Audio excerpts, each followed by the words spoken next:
Greetings and welcome to Mount Olympus. I am Hercules Invictus, and tonight I'm proud to bring you the Diana Montford Show, starring Diana Montford. Greetings, Diana. Greetings, Hercules. I have to say this because we trans folk need our history. I'm not bragging, but I'm the first transgender talk show host on Earth, and I'm the first Hispanic transgender person ever to win elected office in the history of the United States. Go figure. Little me. Who knew? But never mind me. Now, I have to say that because I've been told by the LGBTQ political establishment that we must have our history. Well, now we've had our history. Now, I have a true genius guest tonight. I mean, this man is really a genius. He has been nominated for, I believe, 4 Emmys as a director. Gary, is that true? That may be true. Yes, I won 3 times. Not me personally, but our directing team. Okay, and he his name is Gary Donatelli. He is a former cameraman who has photographed every great celebrity ever of the late 20th and early 21st centuries. He is a director. He has directed One Life to Live. Gary, why don't you tell us what you've directed? Well, a number of soap operas. You hit one that I directed on the longest, One Life to Live, for 14 years. But before that, I worked on a show called Loving. Also, my first contract was at a show called Another World, which was on NBC. It was everybody's grandmother's favorite show. But I had been working at One Life to Live in different capacities, and they started to let me direct. And then also, when One Life to Live went off the air, there was a reboot of it online that was a global thing for a very short while. And I directed some of those too. I loved One Life to Live. I loved Loving. When I was in acting class, a bunch of my friends were lucky enough to get under 5s on Loving. So. Oh, yeah. Yeah, it was a wonderful show. You know what else, Diana? Well, you were just reminded me in the opening there. At one point, I got the fortune to work on a pilot called Melange with Tom Dangora and Michael, his husband. That was what we called it Gay Cheers. It's about a bar down Stonewall back in the day. Yeah, where everyone knows your name. Yeah. Yeah. There were a number of people that you would know that were involved in the project, but unfortunately, it didn't make it to air. But it was Maybe interesting. It tied in actually. No, well, the thing was, for me personally, it tied into what I liked about with working on One Life to Live. One Life to Live had been on since 1969. Okay, I remember when it went on, my friend. I remember very clearly. And Jillian something or other played Vicky before Erica Slazak. That's true. But they had the first Jewish family. Wanda's family was on there. There was also a woman that everybody adored for about a year. She was actually a light-skinned black woman. Ellen Holly played Carla Benari. Yes. Right. And she was with Al, a famous actor, a famous African. Yes, exactly. Al Freeman. And he was nominated I had my history correct. For My Sweet Charlie. Yes, that's correct. What I particularly liked about that was that they had, so many times people that were fans would say, "Oh gosh, Bo, I feel like I know you. You come into my living room 3 times a week, and for 6 years, and all that like that." So this woman of color had come into everyone's living rooms that watched the show for a year, and they didn't know she was black until on a Friday afternoon, last tag of the show, the door opened, and it was her mother, who was a shorter actress, but much darker skinned. Who was in Raisin in the Sun? She played the grandmother in the film. Yes. I wish Eileen was here. She would be giving me all the names. But at any rate, I like that they had done that. They also did the first. I don't know if it was the first, but they did a very significant series of storylines with a gay a gay son, where we actually got the AIDS quilt out back in the day on one show, and then a couple years later, and it was brought out in a van. Okay, the second time we brought it was brought out in a tractor trailer, and that's how many lives had been attached to that. Yes, that's very sad. But at any rate, One Life to Live had that kind of a pioneer and civil rights I story. absolutely loved So that it. when Melange came along and Tom Dangora, who was a super fan of the show, was looking for help with it, I loved the fact that it was, the idea was, let's bring in these everyday soap opera people into this world, this fun world of nighttime in this bar downtown. And anyways, it was quite a scene. I'll tell you that. Yes, but it was a real career killer in those days for closeted actors to come out and say, well, guess what, folks, I'm gay. Yeah. And I remember once being in a room full of young women, and one girl said, oh, I think that guy's gay, meaning someone on television. And another girl said, no, he's too cute to be gay. Surprise, kid. Boy, I hope that coin got tossed and she flipped the other way well, someday when she really started looking at who knew things about grooming. Come on, Give me a break, girl. Now, you've also been a vice president 4 times of the Directors Guild, haven't you? That's true. That was during my soap opera run. We had there were many soap opera directors. When I first got involved, there were 12 shows. Every of the 3 networks had 4 shows. I loved. And then it dwindled down to house. Yeah, and each one would have 5 or 6 directors, and that made for a number of people and a seat on the board. I was very fortunate to be involved with that and represent the East Coast directors. And it was a great, we had the meeting just 2 nights ago, again, the membership meeting here in New York, and President Nolan, Christopher, got up there, and a number of other people. And then afterwards, we all got together after the meeting part of things, and everybody will be hopefully glad to know that the writers and the actors and the directors all signed their contracts for 4 years, and so there won't be work disruptions from our side of the table. But it was really wonderful to be with a bunch of directors and assistant directors and team members last night, because a lot of times we don't get time to hang with each other. We're busy either preparing a show or doing it or recovering from it. When aren't you working right now? Well, I'm working actually as the director's in the title, but it's executive director of a place called Pearl River Studios. It's out in Pearl River, New York. Where else? Up the Palisades Parkway to exit 7 on an old Pfizer complex, and part of the property is still owned by Pfizer, one of the corners, but the rest of the place was a number of old buildings that had old labs and creepy warehouses, and there's woods on the property and different things like that. Do you mean Palisades Park, the town, New Jersey? No. This is it's off the Palisades Parkway in a town called Pearl River, New York. It's a campus. There's if you go on YouTube and Google or hit Pearl River Studios, you'll get a snappy video for 90 seconds that'll show you what's going on.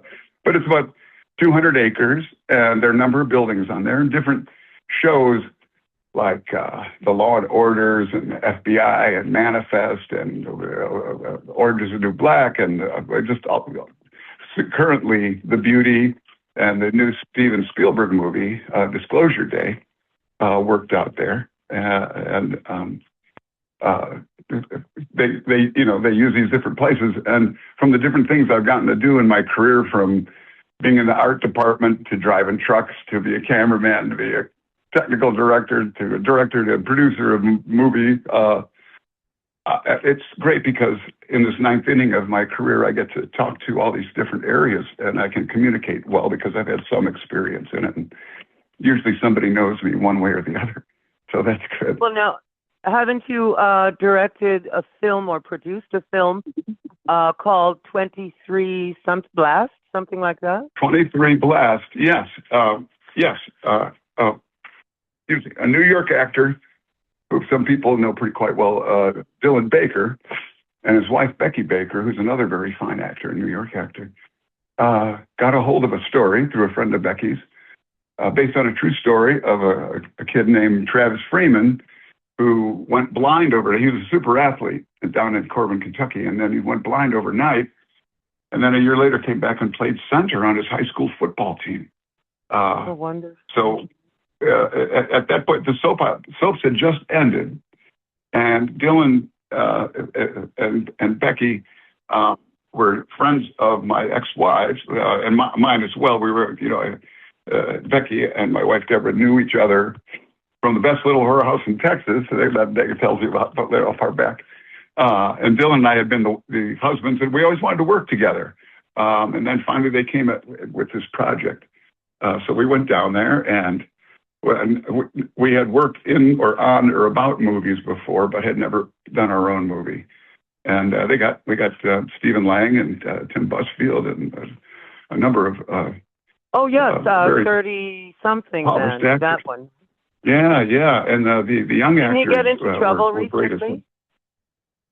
Well, someone accused him of something, but I'm certainly on the side of the fence that one, of innocent until proven guilty, but also two, knowing him very well and being outraged at someone, in my opinion, who's trying to take advantage of him and his gregarious and giving nature. You mean about sort of trying to shake him down for money or something? Yes. Well, that's my position on it. Yes. Time will tell, but that I believe that, and I believe his wife as well, in the situation. Well, today we have a very to work with him there, and I also know him through the Directors Guild, and in fact, he came out and did, I want to say, an FBI show. He also was directing episodics. Well, today we have a very difficult situation where before they never believed the accusers, and now they always believe the accusers. As the truth lies somewhere in between, I mean, well, some yes, accusers are right, about life. Some are not. There's all these shades. There's all shades, and somewhere in the middle usually is where the truth is. Nothing is all black or all white. To misinterpret something. If a man today says I to a do woman for anybody that's you look anybody lovely that's in that dress. You're under arrest. I feel badly. Yeah. I hope it's not true, and anybody that's suffering from it, I feel badly for. Yeah, I guess so. Yeah, but the camera doesn't. You can see in his eyes that he's not like that. So maybe it's all crap, and he didn't do anything. Mm-hmm. But anyway, now about that boy who went blind overnight, was it all of a sudden for no discernible reason? Yeah, he got some kind of an ocular disease that usually kills people, but in his case, it made him blind. It's an interesting story. If you check it out, 23 Blast with a B, it's the name of a football play.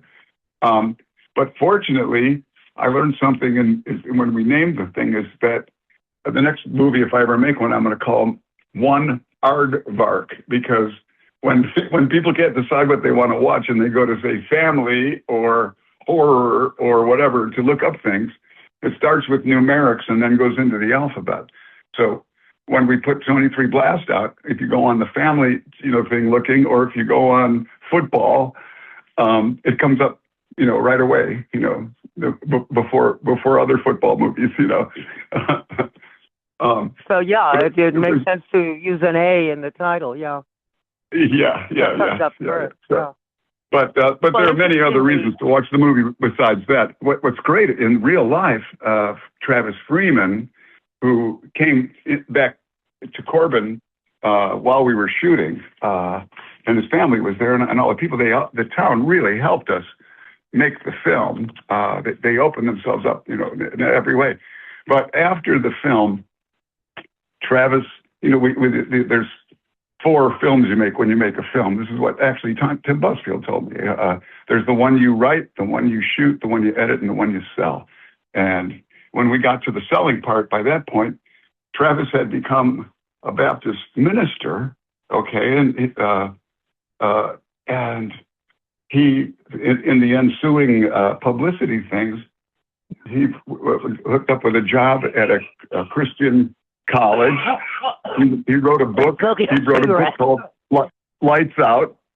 Then he started a foundation, the Travis Freeman Foundation. And, he was touring around and talking and everything. And met his wife. I went to their wedding and they got married. As someone like Larry David would say, well, I'm still blind, but Travis is doing quite well actually right now. That's the young man who went blind. Yes. The real person. He's in the movie actually. He plays. There's the main character Travis has a dream where he's in church and a preacher speaks, and we use Travis for that because the words that he says were words that he had said at a sermon. So it's great. That's wonderful. And yeah, it's check great it out. that he is using his challenge to make life better for others. Yeah. Well, that's what really, really attracted me to the project, besides that I knew Becky and Dylan, and they had originally asked me to direct it because I directed soaps and new drama, but also I was a cameraman, as you were talking about, on, ABC Sports and Monday Night Football and Super Bowls, which we also and, have all to kinds talk of about. stuff. Yeah. So, but I realized and told Dylan, once we started really looking to get serious, I said that we're going to get a lot further in promotion if we can say it's Dylan Baker's, who the entertainment world knows who that is, Dylan Baker's first film, as opposed to this guy from the soap operas doing a football movie about a blind guy, and it worked out great because Dylan did a great job. He's so suited to be a director, just first from his acting chops, but then second from his intellect. I'm sorry? Where can we see this film? Oh, just type Google search 2-3 Blast. And it's either on Netflix or I don't remember which all. It was on a bunch of them. You could get it on boat river tours in Europe at one point. We had different international deals because it's a good story. It's based on a heartrending true story, and also it has a certain high school realism, one from being in the town, but also probably that it was our first film. So that it was in certain ways it was kept simple, but has a lot of heart, Did you shoot in an actual high school? Oh yeah. The town, the hospital, it was the Corbin Hospital. They gave us OR1. They said, if anybody comes in, we'll put them in 2, when we wanted to shoot night football, they all showed up at night. Some of the vendors in town, like the television shop, donated. They were going to do a drawing for a TV set at 2 a.m. And different people, gave food and free hot dogs, and did a lot of things to help us. If we needed to shoot something in the street, they'd close the street down. It was good, and I hope it helped them as well in Kentucky with a little bit of tourism after the movie, because it shows one of the very good sides of small town life. Alexa Vega. Well, now you're from a small town, aren't you? Well, Northbrook, Illinois. It's a suburb of Chicago, about 20 miles up the lake and over. I don't know how many thousand were there when I grew up, but there were wheat fields at the time, and then we didn't live on a farm, but they had carved our new post-war neighborhood out of farm fields. And so at the end of the street where our grade school was eventually built, there were wheat fields, and so I got that kind of experience. But also living near Chicago, we used to sneak downtown and at a young age and ride the trains and try to be cool. Yeah. Well, now you talking now about your camera operator life. You have filmed Neil Young, James Brown, Muhammad Ali, the mind reels. You really photographed everyone who was anyone, really. Well, everyone, I appreciate the compliment, but everyone is quite broad. But I had access in the 80s, the decade of the 80s, to shoot or at least be standing close to some amazing people. Yes. I mean, in the 70s, James Brown, I was working down in Turner Broadcasting where I got my first real job. It was a little bitty studio. But James Brown was from Augusta, GA, Georgia, and he did a cable show there that wasn't great high budget, but it was a lot of fun. And I ran into Mr. Brown later in life in New York at one point at a show, and he yelled my name out while he was dancing. I don't know how much time we have, but we have a lot of time. He was quite a character. More of the show ahead of us than behind. Okay, so at one point I was the camera 2. There were like 3 cameras, and so because I was camera 2, the center camera, I was kind of the stage manager of sorts at that show. So I a lot of times would relay from the director notes through the headset to Mr. Brown, or likewise back from Mr. Brown back at. And I used to tell him, Mr. Brown, I really like it when you bring in the JBs. His band was like that. It was Bootsy Collins. It was Sweet Charles. It was amazing players. Really tight because he would find them if they messed up.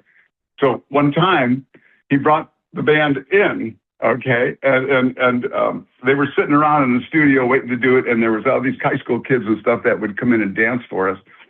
And Mr. Brown came into the sound booth. I was in there with him and the sound man when he came in, and he put his finger on the switch for the essay, for the studio, so the studio address, and said, "Sweet Charles, hit it." And without discussing what they were going to play or whatever, these guys took their cigarettes and stuck them, into their instruments and stood up and started going, do do do do do do. They started just jamming, and all the kids started dancing, and that was going on. And Mr. Brown was in the control room getting the mix right with our audio guy. Well, at a certain point, after a couple of minutes, Mr. Brown said, "I don't like it. I'm gonna go change my clothes," like that. And so he left, and he went down to his dressing room, this office, and I went back out to the, in the studio, and the band's still playing, and the kids are dancing, and now they're getting tired. And, we were going to tape 1 or 2 shows, and we want to burn them out.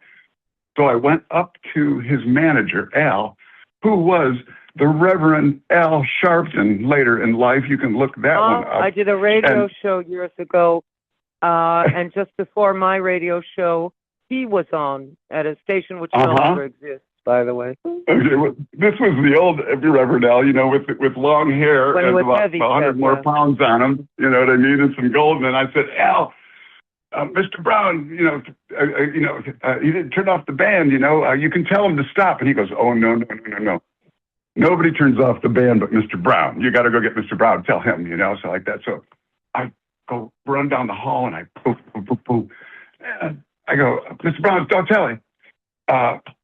You forgot to turn off the band." He goes, "Oh, shit." And, excuse me. And the door opens, and he's in this silver lame jumpsuit, he's got the pants on the bottom part, then the top, the shoulders and the sleeves and everything are hanging at his waist. And he's kind of like shaved down, and he's got his hair back in a net, and he's barefoot, and he goes running down the hall. And I follow him, because when he goes up to that essay switch again, and he pushes down the button, and he goes, "Sweet Charles, got it," like that. And within 2 strokes, these guys stopped and sat back down and pulled the cigarettes out of their instruments, and started sitting there, okay? So in TV talk, fade to black on that story. Come up from black, and it's maybe 3 years later. I'm in New York. I'm one of those people that came to New York with $900 and, a van of dreams and old crappy furniture and, and I see an ad that says, James Brown at the Roxy Roller Disco, $8 or something. And I probably had about $12. I go down to the Roxy Roller Disco and flanked down my money and go in, and it's a huge crowd. But I knew from being an old hippie and going to Woodstock and different rock festivals, how to work around a crowd and get up by the stage. So I did that, and I got to where I was within like about 3 people deep from this elevated stage. And there's Mr. Brown, and he's playing like Get Up Off of That Thing or Hot Pants Parts 1 and 2 or something. He's doing like one of those funks, and he's dancing, and he's got the silver lame jumpsuit on, right? And he's sweating, and he's like purple under the light. And I'm looking at him, and he turns down and he sees me, and he points at me. And he goes, "Oh, don't tell it," like that. And then he just went on and danced. And after the show, I tried to go back, to catch him before he split. But he always lets the band play for a couple minutes while he gets out of the place, and he was gone. Let me ask you something. Now, you come from a suburb of Chicago, and you're Italian American. Did that pose any problems in the Midwest? Well, the problems in the area that I lived were definitely underground. What I guess what I'm trying to say is, I didn't live on the east side of town where the really white people live, because I was an athlete of note. I got to meet the rich folk and all that. I went to a high school that was really great, but it was very, very, very white. I didn't know until about 10 years ago, which is probably 40 years after I went to high school, that Northbrook, Illinois, back then was a sundown town, where if you were black, you better not be in town. Okay? Yeah, I had no idea. It's like 3 miles off of the beautiful Lake Michigan. It's 20 miles up from Chicago, but Chicago had a north side and a south side, and it still does. Can you come closer to the phone? I can't hear you. Oh, I'm just saying that, Chicago, the city, has a north side and a south side, a very definite thing. It's very integrated, but, there's always the... Boy, I don't know what's going on here. I don't either. It must be my phone. Yeah, I've got it about 3 inches from my phone. Oh, now it's great. Yeah, now it's perfect. Oh, good. All right, I'll do it from here. Anyways, it was a great place to grow up and all that. As far as being an Italian, I went to Indiana University, and they all thought I was, a mobster from a mob family. And then when my dad came down to see a football game, and he looked like, the actor Victor Mature, was a very Italian guy. Wow. They knew he was in the mob, then they knew he was a mobster, even though he was not. His family was extremely, extremely clean. There were, when I was at ABC Sports, most of the production people were Ivy Leaguers, and the crew was ethnic, just like any other setup in America, in many places, the camera people were Italian and Irish and Jewish and black, and, but at first they weren't black, Let's not forget Hispanic. Okay, yes. Yeah. Oh, no. Oh, certainly. Yes. But as well, it was quite white. No, I can't hear you when again. I first got in them. That's not me. I'm like 2 inches from this phone, and I'm doing my best. Phone. I think it must be. But my crappy I don't know phone what that I paid more than I should have for. I'm suing these people. Oh, I'm sorry to hear that. I'm now sorry it to hear good. that. Anyway, Okay. So are you Ivy League? Am I Ivy League? No. Yes. I graduated from Indiana University. It's a big deal now because they won a football title last fall. I went there on a football and wrestling scholarship, and the team was terrible when I was there. That we got beaten up severely, and I moved from football to wrestling. But the school really took care of me well. It was great to get school paid for. You know what I mean? Especially nowadays. Are you kidding? My God. Yeah. Yes. Oh, it was wonderful. It was wonderful. But it was interesting in that, I was, in the 60s, things were really getting volatile and were volatile. Presidents got killed, and Malcolm X got killed, and rock stars OD'd, and all these kind of things happened. at the time, I was an athlete, but I was an art major. So there was only me and this other guy that I became roommates with for a while that were on the football team and were art majors. You know what I mean? And the football coaches were always suspect of us. They thought we were gay, you know, and the artists were like, oh, they're jocks, you know, and, but I had a superpower when I was in the art department. And what that was that because I was on a scholarship, I could get anything in the bookstore. Okay. Anything. I would just have to go and tell this woman, yeah, well, yes, they would write a script for it. If it was something related to a class. Okay. And the first day I went in to get a script, my mother had given me this book, How to Make Friends and Influence People. By Dale Carnegie. We read it in politics. Right? It's required reading in politics. Yeah. Okay. Well, one of the things I learned from that book that my mom gave me before I came to the big bad city, you know, or left for college was to look around someone's office and see what's there. Do they have a picture of their dog, of their kids, of their significant other? Is there a boat? Is there a baseball? You know what I mean? What's going on in the office? And the only thing, when I went in to see the woman Mary, excuse me, I'm sorry, this woman Mary, who wrote all the scripts, was this watercolor that was framed on her wall. And I said, Mary, what is that? That's beautiful. She goes, oh, you know, once a week I take watercolors, and that's my newest one, and I really like it, you know. And so I started talking art with her.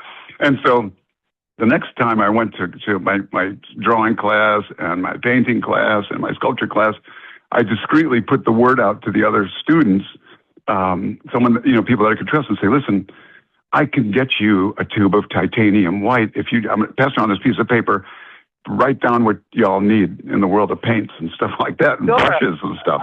I used to do stuff like that for my friends, yeah.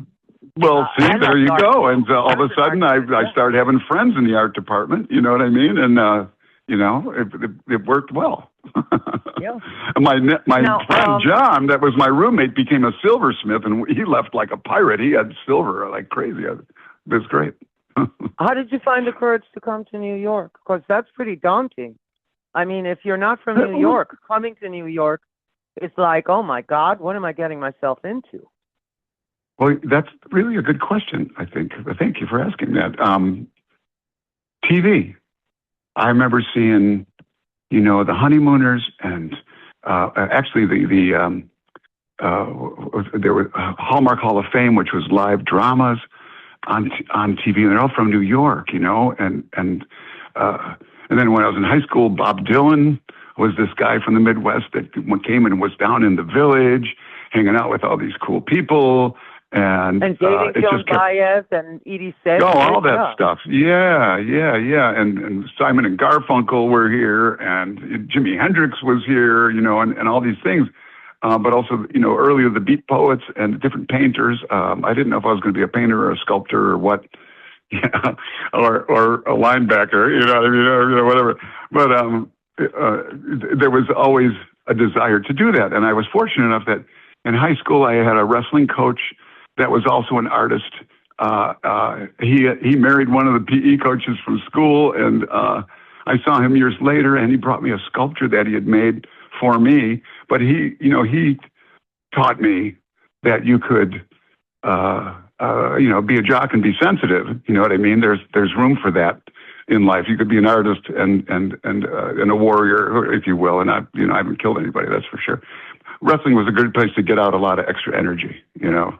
I was a hot mess in high school. I was president. You didn't go to Vietnam.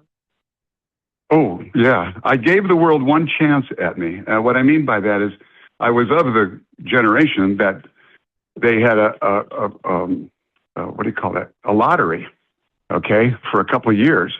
And because I was in college with a scholarship, I could have gotten a 2S deferment and not had to deal with the draft, okay? But my father, he had a Bronze Star from something horrible that happened, that he survived in World War II. And some of my friends people that I went to high school got in trouble, and then they got sent to Vietnam. And I felt, I didn't want to feel guilty. So what I did was I didn't take my 2S deferment, and I just let it roll one time. one year, and the way it worked was they put all the birthdays into a fishbowl. Literally, they each had a number. January 1st was 1, and December 31st was 365. Okay, or something like that. But anyways, they pulled them all out, and I pulled a 317. My birthday came out 317th out of what they pulled out of the fishbowl, if that makes any sense. And they were only pulling people up to about 120. So being that I had stepped up to get a chance at winning the lottery and going to Vietnam, but didn't have to go, I was exempt then from then on. Thank God. That's a real long You'd be a different explanation. person if you'd gone to Vietnam. My first boyfriend was a Marine who was in Vietnam. He was 31 when I was 19. That's when I met him. And he was quite damaged in some ways. Oh, yes. Well, they say when a soldier goes to war, a family goes to war, because there's generational damage, and yeah. No, it's very sad. Well, I met him 10 years. Sad. I met him after, sure. I don't know, years after he'd been a Marine, but he drank, and he was subject to extreme depression and other things. Yeah. But now, back to you. So, okay, you come to New York, you have $900, which in those days wasn't bad, let's face it. It was okay. No, it was great. I found a place that was $343 a month, so I had 2 months, to get going. I mean, I had a place to stay actually at the beginning with my buddy David that I had gone to school with. Actually, we met playing football. He was every day beating the shit out of me, and I finally went, dude, let's go get a beer and find out why you hate me. And he was saying, I don't have a scholarship, you do. And, anyways, we became like John Wayne movie friends. And he had come to New York and was working for ABC Sports. And I stayed on his couch probably for a year, and then eventually found a place. But, there was that, I wouldn't say starvation. I had worked out where I lived on 56th between 5th and 6th in a brownstone. It was called a one bedroom, but it was really like a large closet, but it was okay. I used to go down 6th Avenue where there were the Hilton Hotel and these different hotels. And in the afternoon, I would take $1 or $2 and order a seltzer at the bars at happy hour. And all those hotels would have hors d'oeuvres. You know what I mean? Some good cheese and protein and some, and chicken blankets. I would have dinner, mushroom caps and stuff like that. And I would eat for $5, and some of the bartenders knew me that was the thing. Instead of paying for the drinks, I would give them extra money. I'd give them tip money, That's the smart thing to do. Yeah, on their register, they can pour as much soda as they want. There's nobody's keeping track of that, or at least they didn't in the old days. So, cash is king. My grandfather in Spain used to do that in 1900. He figured out that if you tipped well, you could get away with anything, That's right. I heard one time on the radio about that. Some travel expert was talking and saying that, people, there's $15 hotels. You tip the guy. The car comes in $5. Then you tell him to take your bag. You give him $5, and you go to somebody brings you something. It's ice. It's $5. Whatever. If you take a 20 and give it to the person at the desk that checks you in, and say, I heard on the radio that the person that can get you an extra fruit basket or a bigger room or something like that is the person at the desk. I'd like to give you this right now, and oh boy. That works so much better, I will tell you. Yes, it does. But I always tip very well, and that comes from being in the service industry, right? I ordered takeout, and this 70-year-old man came in. He was foreign, and I was talking with him. My boyfriend didn't want to know about it. He said, why do you tip him so much? My boyfriend is dead now, sadly. He died 6 years ago. And I said, well, come on, And the man who was the 70-year-old delivery man had been a doctor in his home country, and now he was reduced to being a delivery man. Isn't that sad? That's terrible. That's just really sad. Really, yeah. But a friend of mine's dad, they're from Cuba, had that kind of thing, where he was a lawyer and was bagging groceries for a number of years afterwards. It's really hard. in that apartment that I was living in just now, okay, I was there. This is a spin-off of what you just said. Okay, this is the confession. Okay, you want the truth? Here's what happens. Give us the So dirt. about Yeah, let's hear that. a year or two later, I'm working at the Wide World of Sports. I'm traveling all over. I'm suntan. I'm not even, I'm banking my per diem. I'm eating good food wherever I go, and life is but a dream. Shaboom. So I would come back and be in the city, usually like Tuesdays and Wednesdays, and then take off somewhere and, come back Monday and stuff like that. And I came to the city one night, and it was really bad storm, like just really bad a snowstorm and ice and horror, okay? And I would always order from this Chinese place. Usually I would walk down there just to see them or hang out and stuff like that. But sometimes I would, just have them deliver it. And, I was too tired from traveling or whatever my excuse is. So I call them and I say, blah, blah, blah, cold sesame noodles and, whatever. And can you deliver it? And they go, oh, no, storm too bad. We're not doing that tonight. No deliveries tonight. So I go, okay. I figured I'd make like a peanut butter jelly sandwich and call it a day. And I hang up, and they call back, and they go, oh, we'll give you delivery. We'll give you delivery. Blah blah blah. So I hang up. About 15 minutes later, 20 minutes later, I ring the buzzer, and mind you, it's a 4th-floor walk-up. Okay, I open the door, and usually, this young guy comes skipping up the stairs, and I hear this like, boom, boom, boom, boom. And he comes around the corner, and it's Grandpa, and I'm like, oh no, they sent Grandpa out in the snow, and he's sweating and everything, and I was horrified. What a jerk I was, you know what I mean? Like, but I had told him I didn't want the food, But I swear to God, I went inside, I gave him whatever cash I had in my wallet, and said, oh, Grandpa, I'm so sorry, he sent you out in the storm, He takes off. I go on the road. I come back the next week. I order some Chinese food, and a new medium-aged guy comes up, and I'm talking to him, and I go, where's Grandpa? How's Grandpa? And they go, oh, Grandpa died after storm. And oh God! Climbing those damn 4 flights of stairs. Well, I wondered if exactly. But I wonder if they sent him out because they wanted to get rid of Grandpa. I don't know. I try to make sense of it, but I'm so sorry it happened. They could have soft murder in a sense. Yeah. Yeah. I mean, it's not really funny, but it sounds like something that would happen on Seinfeld or something, and then everyone would find out about it, and you hear George yelling, "I told him I didn't want the food," But so now, okay, now you have the courage to come to New York. You get a job, good job as a cameraman, right? Yeah, well, I had some good experience from being at Turner Broadcasting. And then I worked for a video criminal here in the city for like the first year. I'm sorry, did you say a video criminal? He was a criminal, yes. He had a penthouse on 57th and 6th. He had one of the rarest electronic handheld cameras at the time. This right where cameras were finally becoming portable. I mean, it sounds crazy, but there were no cell phones. No, I remember. Yeah, and Steadicam recorders were beginning, and all that. Sure. Yeah, there were beepers and all that kind of stuff. Yeah, this guy. Well, how can you be a video criminal? I don't get it. Well, I'll explain it to you. Just the basics. My friend, David, whose couch I was sitting on, I had worked for this guy a couple times. I had come here thinking I was going to get a job with the network right away because I went to school where Don Ohlmeyer's mother was the PE coach and wrote him a letter. I ran into him.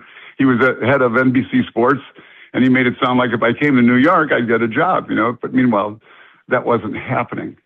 So David said, well, there's this guy. He said, he's a little shady, but you will meet everybody in the city with this guy. He's something else. He's a video brain, but he's a little shady. So anyways, I come up to New York and I meet the guy and I come to this, penthouse on 57th Street that overlooks Central Park and stuff like that. That's the most expensive block in New York City. Yeah. Well, it's one of them, that's for sure. And he's got this camera set up. and, you know, is right there. And he pulls out these pictures of this mobile unit. The trucks, there were just beginning to be different mobile units to travel around and record things, you know, in places. And he shows me pictures of all this stuff. He says, you know, because I also was a driver down at Turner, that's how I got to become a cameraman. I learned how to drive a truck because they bought a video truck, but they didn't have anybody to drive it. And then once you drive the truck, you know, to Austin, Texas or something, they need somebody to help. At that time, the local crew figure out how to set up the camera equipment, and so that you know, and sometimes they needed a cameraman. So you know, I had that kind of experience. Anyways, I go up there. He shows me these pictures. He says blah blah blah blah blah, and I go, okay, great. I'll be back, you know, in 2 weeks. And I go down and pack up. I quit my job at Turner, say goodbye to my family, you know, and you know, here it comes New York, and it turned out that he did not have that truck. He had just gone and taken a tour of it, and he took pictures of it. He had a truck up in Boston that had been stolen from the Ford Motor Company in Detroit. I won't go into that story at all, except to say it was a stolen truck. And as was all the equipment that was in it up in Boston, the control panel had a couple of bullet holes in it from where, I'm not kidding you, from where he had not paid someone for something. And I meet this guy who was the original drummer of the band Boston, a guy named Jim Mesdia, who, if you look on Rock and Roll Band on the first Boston album, was somehow linked up with this. And he and I drove this truck down to New York, and, you know, we just had this crazy adventure with this video criminal. He also, all the equipment was stolen. And, you know, once I got to a point where he literally crossed the mob in the city, I stepped off. I didn't care whether I had a job or not. I just said, pay me my money. I'm going to come back and choke you. I was a Midwestern kid, was taught to be really polite, but that was like the first person I ever threatened and said, you know, I want my money, write this check and it better not bounce, and blah, blah, blah. He would do stuff like, he was a big burly guy, the bear, but he was a silver-tongued devil. And he would do stuff like meet women on 57th Street and say, you know, I'm doing this kids commercial. You have the perfect look, blah, blah, blah, blah, blah. You should come up and see my thing. No, this isn't a hit. I'm just, you know, let me put you on tape. You see what you think. They come up there. They're getting video. He would get them high. You know, I won't go into detail, but then, you know, the next Wednesday when the shoot was supposed to be, you know, he would say, you answer the phone, tell him I'm not here. You don't know where the shoot is, you know, and I did that about twice. And then I just said, I can't do this anymore. And, you know. Yeah, it leaves a bad taste in your mouth. Yeah. Oh, yeah. No, there's so much more with this guy. He faked his own death. I mean, you know, it's really a New York story. Really crazy, but it was part of New York, and he did teach me how to shoot like in any location. Like we would go downtown sometimes with the van and pull up to a restaurant that had outdoor eating or something like that, or even indoors. And he'd go in and schmooze the owner and say, this place, you know, the food is good. I've been here before. You know, you should have a commercial. You know, we have a truck outside with stuff. I'll tell you what, you feed us. We'll do some shooting with it. Yeah, do an interview with you, and maybe we'll cut it into a commercial, because that would never happen. But then he would give me the wink, like, you know, go outside and find some power. He taught me how to hook into light poles or, you know, power into the restaurant, you know, thing or stuff. So I really learned how to do remotes. And he had this incredible camera that he had stolen. So I did learn a lot from that guy, from the criminal, about how to make TV anywhere, you know. Now let me ask you about your direction. Meanwhile, I'm telling my parents everything's fine. You know, I'm sorry. Go ahead. Say it again. Since we're almost out of time, we have like 10 minutes left. Really, about 7, because we have to do the outro. You've been nominated you've won 4 or 3 Emmys for directing. Yes. Directing team member at One Life to Live. There were some really golden years there. Frank Valentini was a producer. Now, let me ask you this. When you're directing a soap, and it's every day, and everyone's frantic because they've had to learn 40 pages of dialogue, and they hate their lives, but they love the paycheck, How do you get the damn show on the air with minimal mistakes? I know sometimes mistakes happen, but no retakes. Keep going, folks. How do you do that every day without losing your mind? Well, first of all, there are in the directors category. There are like 5 directors. So you prepare for a couple days, then you come in and do meetings, then you shoot, then you repair, then you get the next assignment and start working. And we rotate like that. So because there were times when I had a contract where I was directing, say, 5 a month or 6 a month, where I was doing 2 shows in a week, and that is a lot of work. I mean, the main thing is, I was fortunate enough, having come through the technical end of things, that I really understood that part of preparation, and I got to be the technical director, actually do the line cutting for a number of really great soap opera directors. David Pressman, Peter Miner, and Larry Auerbach, some of the real masters, and learned how to do the live edit. So mainly you were like Hitchcock, who could edit in the camera. Yeah, and I'd like to think that from when I was, a drama minor in college, and did whatever I could to study that. I worked with the Actor Studio at one point, where I was working with one of the teachers who let me come in and video their stuff, and I could watch her work. Masterson, I'm blanking on her first name, and that's terrible. But she was the madam in Vessel de Horos in Texas. But at any rate, trying to give the actors as much freedom as possible in, it's like you're directing on a train. So I would be as ultimately prepared as much as possible. And of course, like you said, whatever you think was going to happen, that was not what would happen. Things would pop up other places. But the main thing was to respect that everyone there really, whether it was in front of the camera, behind the camera, were really doing their best each day to do the best they could to participate and input. And so I would really do my best to try to not stifle that, to be an arbitrator like of the input, and encourage them all, you know what I mean? And be ready for them and know which ones were which. Like with Eileen, this lovely person, Kristen, that I live with. I loved working with her. She was really good as a closer at the end of the day between 6 and 7 o'clock, because she was a Broadway kid, a city kid, and stayed up late. Where Erica Slazak, who lived out from the city and had kids and stuff like that, she wanted to be in the morning, and hit her cup of coffee and be brilliant early, and there's everyone in between there. This is going to sound really crazy and crass, but on a soap? Well, I'd get there. It would start at 7. The rehearsals would go 7 to 10 a.m. I'd get there like 6, so I could walk around, do a little yoga, see the problems, walk up to the floor of the sets before it, and then we would block all the stuff, and then go to lunch or whatever, and then come back and start filming, and it would go to 6:45, 7 o'clock, 6:30. Mm-hmm. I mean, there were nights, if we were doing a train wreck or something, it would go forever.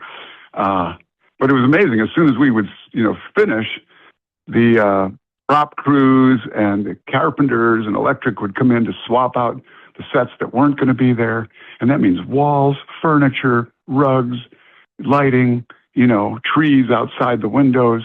It was a 24-hour factory. It was really invigorating and very fortunate to move. I have 2 daughters that, got their college paid for on the fly.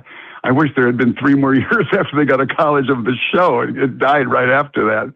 Send them to law school. Why not? Sure. Yeah. In the world of freelance, I got 20 years of directing together, different, the different shows, and I was so fortunate. But it was a golden time of that genre. You know what I mean? I mean, nighttime episodics and all that are basically soap opera. Your Friends and Neighbors and stuff like that. But they're much higher budget and shot film style.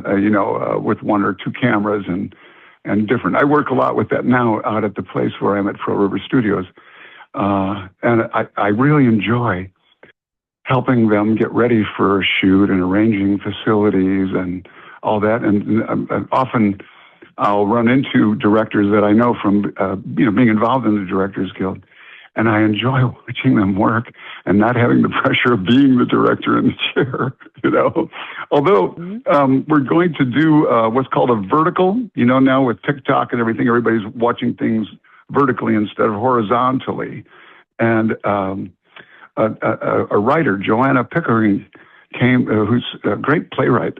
She's pretty well known for these really funny short and full-length plays. She's done a lot of one-woman shows as well of her work.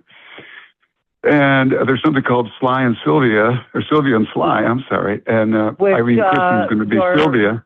Lady Eileen and Nelson Aspen are going to be in. Nelson Aspen, yeah, we're going to shoot that next weekend. And with, you know, some other friends of mine, a guy named Paul Martins that's a really great, he was a great sports, but actually a soap cameraman. He's now on the Seth Meyers show. He's going to come, and a number of other guest hopefuls. And so we're going to do a little more. That'll be fun. But the scenes will be a minute long instead of, you know, 3 minutes or 4 minutes or whatever. And be shot and it will be shown on location. as a kind of series, won't it? I hope so, somewhere. Yeah, there's going to be 19 pieces of it. What we've done is taken a 26-page play and broken it up into where the pauses would be, so that, you know, the ADHD world of TikTok can watch it, you know, in their pieces, you know, in bite-sized pieces. It should be invigorating. Yeah, and a good challenge, but the kind of challenge that the soaps were, which was to get a whole bunch of pages done in one day. Well, that's what I mean. Mistakes happen, and sometimes you just have to let it go and keep going, right? Yeah, if you're a film with a certain budget, you know, 3 or 4 pages or 5 pages is good. If you're a nighttime TV show, 8 pages in a day is really great. We were doing 120 pages in a day, you know. So, I mean, granted, the characters are developed, and we know the arc of the story, and you know, there are a lot of things set in place. But nonetheless, it's, you know, it's still on TV, but it's at such a speed that you know, you have to have a very good handle of what you need, what you're hoping from the cast, and also the crew, and yourself, as far as being able to pre-assess things and then also change things on the fly. That's well. Very Now important. Let me ask you this: how can we see Sylvia and Sly? That's a good question. We'll, you know, stay tuned. Join, you know, go look up Eileen Kristen, ILENE-KRISTEN. No, I know you do, and I'm telling you, people can actually write as fast as I just said it.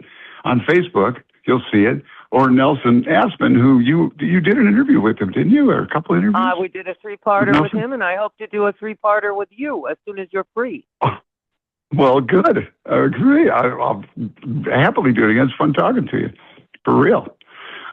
Yeah, so we'll see. You'll know probably before many people when and that's going to be, because we're going to be coming to you and going, hey, please plug what we're doing here. And, you know, oh, here sure, we go. No problem. Let me ask you this. Are you open to queries from people who want to know about how to become a director or a camera person? Or is that just a step too far and invading your privacy? My point is, do you want to give your website or your something or other, you know? Well, I'll tell you what we can do. If you, let's see where we should send those out. You know what? Yeah, my email, I think here's, I'm going to spell it out, but it's a combination of my last name and the word television. Okay. So television. And I'm going to give it on my old AOL thing. You know, America's old link up, isn't that what it's called? America's old people link up AOL. But that way I can pull them out. So Donna Television, DONATelevision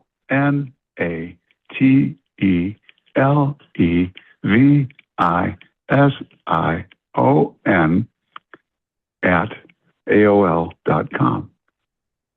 That's great. Somewhere there's a kid in the Midwest like you years ago, and he's listening, and he says, gee, I want to be a director, and now he'll know how. Well, I'll tell you what, you know, there are people that when I do my morning meditations that I address and say thank you to, who helped me along the way, and fortunately, somewhere, 50 years ago when I was just getting going, someone asked me to do something and explained that, listen, you've had certain things open for you.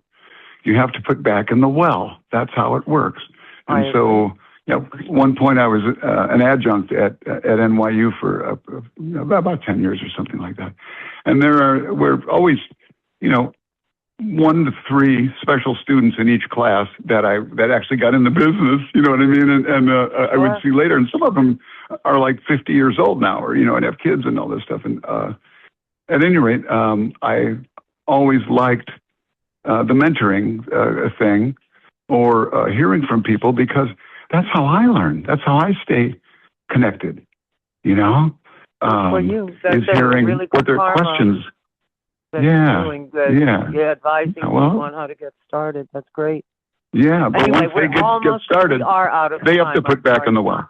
Okay. All righty. Yeah. My guest has been my pleasure. Believe me, my pleasure. My guest has been director, former camera person, Mr. Gary Donatelli. He is truly a genius, really a genius. Oh, he was 4 times elected to vice president of the Directors Guild. He has won 3 Emmys for his work. This man is brilliant. And hopefully someday you'll see him on my TV show.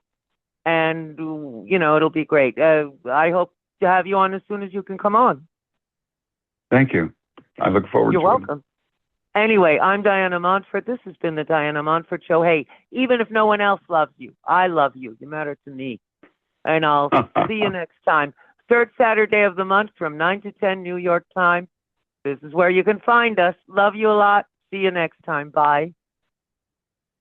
Bye. Thank you both for a wonderful show, and thank you everybody who tuned in to listen. This is Hercules Invictus from Mount Olympus, signing out. Good night, everybody. Good.